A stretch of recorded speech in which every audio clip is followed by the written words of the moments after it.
আসসালামু আলাইকুম রহমতুল্লাহি বারাকাতু।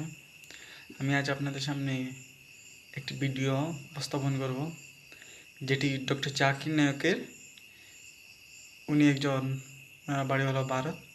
উনি খুব সুন্দর একটি প্রশ্নের উত্তর দিয়েছেন, যেটা প্রশ্ন করা হয়েছিল ওনাকে যে আল্লাহকে কে সৃষ্টি করেছে। খুব সুন্দর করে একটি প্রশ্নের জবাব দিয়েছেন, সেটা আমি এখন আপনাদের সামনে উপস্থাপন করব। তাহলে দেখা যাক।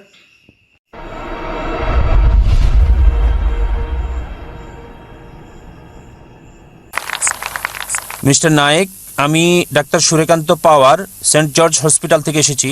ধন্যবাদ এমন সুন্দর এবং আলোকিত বক্তব্যের জন্য। কোরআন ঈশ্বরের বাণী এই বিষয়ের উপর আপনি বলেছেন যে কোরআন আল্লাহর বাণী। আমার প্রশ্ন হলো, আপনার কাছে ঈশ্বরকে কে সৃষ্টি করেছেন? ঈশ্বরের উৎসটা কি? ভাই খুব সুন্দর প্রশ্ন করলেন যে যদি কোরআন ঈশ্বরের বাণী হয় তাহলে ঈশ্বরের স্রষ্টা কে। খুব ভালো প্রশ্ন। যদি আপনাকে জিজ্ঞেস করি যে আপনার বন্ধু জন একটা সন্তান জন্ম দিয়েছে, আপনি কি বলতে পারবেন সন্তানটা ছেলে না মেয়ে? আপনার বন্ধু জন হাসপাতালে একটা সন্তান জন্ম দিয়েছে, সন্তানটা ছেলে নাকি মেয়ে বলতে পারবেন? অনুমান করে বলেন না, ছেলে না মেয়ে। বলতে পারছি না। সরি, অনুমান করতে পারছি না। চেষ্টা করেন।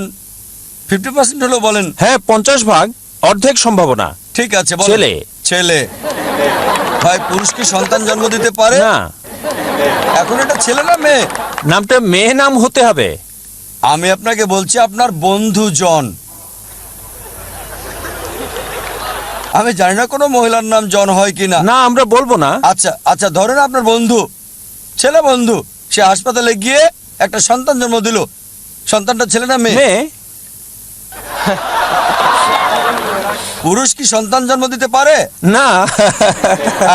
এখন বুঝতে পেরেছেন, পুরুষ সন্তান জন্ম দিতে পারে না, তাহলে ছেলে না মেয়ে প্রশ্নটা আসে কি করে? তাই বলা হয়েছে ঈশ্বরকে কেউ সৃষ্টি করেনি।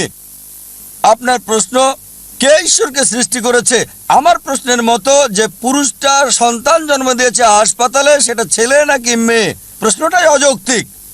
কারণ আমরা জানি যে পুরুষ সন্তান প্রসব করে না, তাহলে ছেলে না মেয়ে প্রশ্ন আসে কি করে? তাই বলা হয়েছে ঈশ্বরকে কেউ সৃষ্টি করেনি। প্রত্যেক সৃষ্টির একজন স্রষ্টা থাকে, ঈশ্বরের কোনো স্রষ্টা নেই। তাই নাস্তিকের সাথে তর্কের সময় কখনোই বলি না যে সব কিছুরই স্রষ্টা আছে। আমি বলি প্রত্যেক সৃষ্টির স্রষ্টা আছে, ঈশ্বর কোনো সৃষ্টি নয়। বলা হয়েছে যখনই আমি বলবো ঈশ্বরের স্রষ্টাকে, আর সেই ঈশ্বর নয়। তার সংজ্ঞা হচ্ছে আল্লাহর কোনো স্রষ্টা নেই। আশা করি উত্তরটা পেয়েছেন।